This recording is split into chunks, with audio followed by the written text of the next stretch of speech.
मुझे बताइए वो कौन सा सेक्शन है एमपी अकोमोडेशन एक्ट में जहां पर आपको सेक्शन 12 की रिक्वायरमेंट नहीं होती है, आप अपनी मर्जी से एक टाइम फिक्स कर सकते हैं और किराएदार तब बाहर हो जाएगा।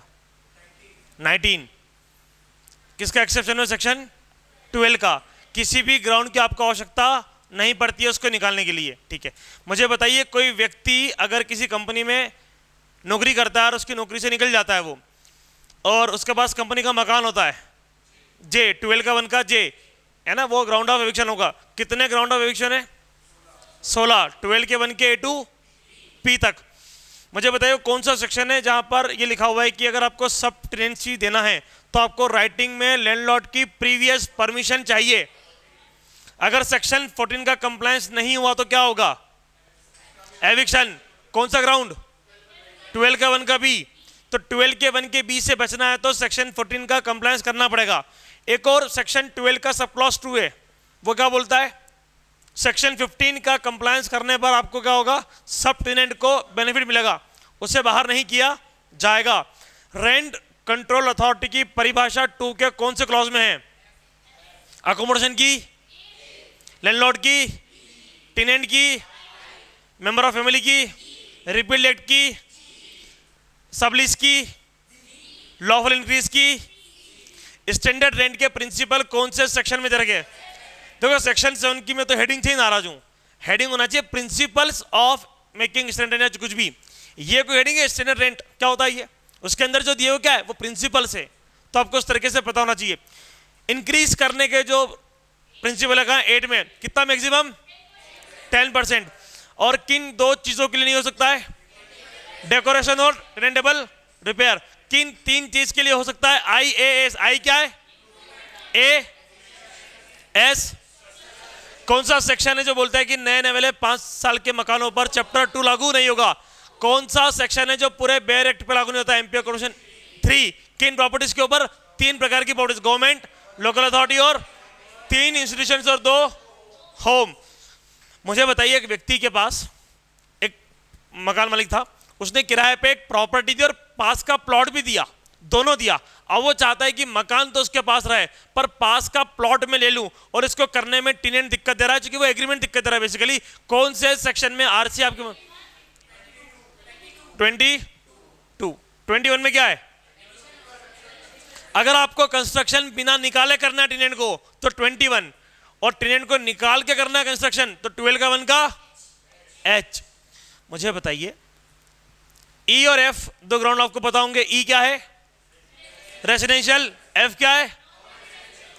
ठीक है, अब इन दोनों का मिसयूज ना हो इसको कंट्रोल करने के लिए भी एक अलग से सेक्शन बनाया हुआ है, सेक्शन 17। सेक्शन 17 12 के 1 के E और F के लिए है, और 18 इज फॉर G और H। मुझे बताइए एक बार आपने एविक्शन ले लिया 12 के 1 के E और F का बेनिफिट लेके, कितने समय तक नया किराएदार नहीं रख सकते? 2 साल। और कितने समय में आपको पटिशन लेना जरूरी है? 2 मंथ्स में आपको पटिशन लेना जरूरी है। मुझे बताइए ये बात कौन से सेक्शन के कौन से क्लॉज में लिखी है कि अगर मैं कोई प्रॉपर्टी परचेस करता हूं और वहां पर कोई टेनेंट है तो 1 साल तक मैं खाली नहीं करा सकता? 12 का 4 ये देता है आपको बेनिफिट की जो नया एक्वायर करता है कोई व्यक्ति, अगर तो वहां पर कोई ऑलरेडी किराएदार है तो 1 साल तक उसे खाली नहीं कराया जाएगा। अगर आपको पटिशन की इतनी ही आवश्यकता थी तो आप ऐसा मकान लेते जहां पर क्या था भैया, कोई किराएदार नहीं था। मतलब किराएदारों को निकालने का जो झूठा मूठा लोग मकान बेचते हैं वो स्कीम भी यहां पर क्या कर दी गई है? फेल कर दी गई है।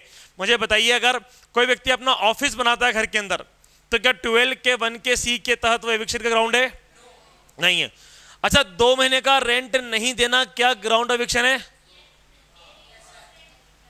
नहीं,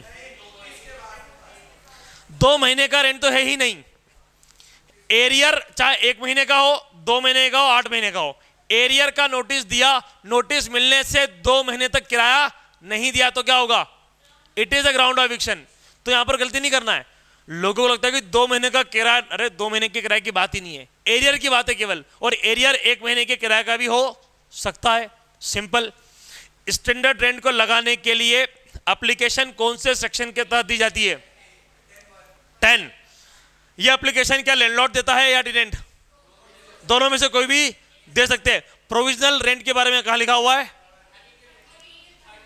13 क्लॉज 2 और इंटरिम रेंट 11 और डिफेंस स्ट्रक डाउन के 2 क्लॉज है 13(4) और 13। ये एग्जाम में स्पेसिफिक पूछते कि कौन से क्लॉज में होता है। अच्छा मुझे बताओ ये कौन सा सेक्शन है जहां पर ये बोला गया है कि टेनेंट अगर छोड़ के चला जाए और 14-15 का प्रॉपर कंप्लायंस है तो सब टेनेंट को टेनेंट माना जाएगा। 16 वो ग्राउंड है। सेक्शन 23 क्या बोलता है? हाँ, एविक्शन के बाद एक बार बाहर कर दिया कोर्ट ने तो सभी साथी उसके बाहर है ना, पति पत्नी बीवी बच्चे सबके सब क्या होंगे, बाहर होंगे। सबके लिए अलग से आदेश नहीं आएगा। जो भी उसके साथ लटक के आए थे वो वापस लटक के वापस भैया जाएंगे, निकाले जाएंगे। अन्यथा मुझे बताइए आप एमपी अकोमोडेशन एक्ट का कमेंसमेंट डेट क्या है? 30 दिसंबर। इनएक्टमेंट डेट सेक्शन 8 के साथ एक सेक्शन पढ़ने का है 9। क्या है? नोटिस पीरियड कितने का है? और ये नोटिस जो देना है कौन देगा? ये लैंडलॉर्ड देगा। लैंडलॉर्ड के बिहाफ पे कोई और भी दे सकता है क्या? सर्वेंट को दे सकते हैं, उसके घर पे चिपका सकते हैं। yes. वहां भी चिपका सकते हैं। अगर मान लो टेनेंट ने नोटिस दे दिया घर खाली करने का और इस चक्कर में लैंडलॉर्ड ने एग्रीमेंट कर लिया टू सेल, 12 के 1 के एल का होगा ग्राउंड होगा। सारा ग्राउंड याद है अच्छे से? करे चेक। एरियर्स वाला कौन सा है? चलो बी वाला क्या है? सी न्यूसेंस, इनकंसिस्टेंट और अफेक्ट करता है इंटरेस्ट को। ठीक है। D E F G H I acquire कर लिया, मिल गया है। A B C D F G H I J K L M N O P. अगर आपका कन्विक्शन हो गया है ना, कन्विक्शन होना बहुत जरूरी है, इस बात को समझना। मतलब अच्छा मुझे बताओ अब कि मान लो किसी किराएदार ने क्या कर दिया, मर्डर कर दिया उस किराए के मकान में, क्या 12 के 1 के पी के आधार पर आप बाहर कर पाओगे? नहीं। तो कौन से ग्राउंड में बाहर करोगे? सी न्यूसेंस चाहिए। मेरे घर में तो मर्डर कर रहा है, मेरे घर मिला को बाहर कर। तो 12 के 1 के पी के आधार पर तो बाहर नहीं होगा वो, पर न्यूसेंस चाहिए एक प्रकार का। अच्छा पति पत्नी का लड़ाना और बर्तन बजाना बकायदा केस है इसके ऊपर, क्या वो न्यूसेंस है? नहीं है। पति पत्नी लड़ना एक धर्म है, वो शादी के बाद वो मैंडेटरी आइटम है वो, है ना। ऐसे तो विश्व के सारे किराएदार घर से बाहर हो जाएंगे। तो बकायदा केस लड़ने वाला कि पति पत्नी का लड़ाना कोई न्यूसेंस नहीं है, वो तो लड़ाएंगे भैया। क्या तुम नहीं लड़ाते? क्या लैंडलॉर्ड उसके पति नहीं लड़ाते?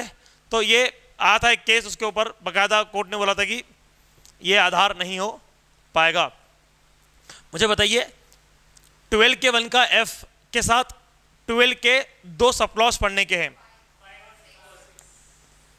4 और 6, और ई के लिए 4 और 5।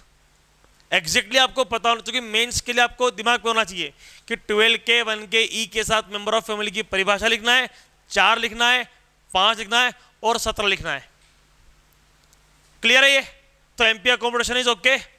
1 to 23 कोई दिक्कत तो नहीं है? पक्का? आपका टेस्ट में कभी भी ले सकता हूं, इंडिविजुअली भी, ओरली भी, राइटिंग में भी। ठीक है, वेरी गुड। कॉन्स्टिट्यूशन बोलो।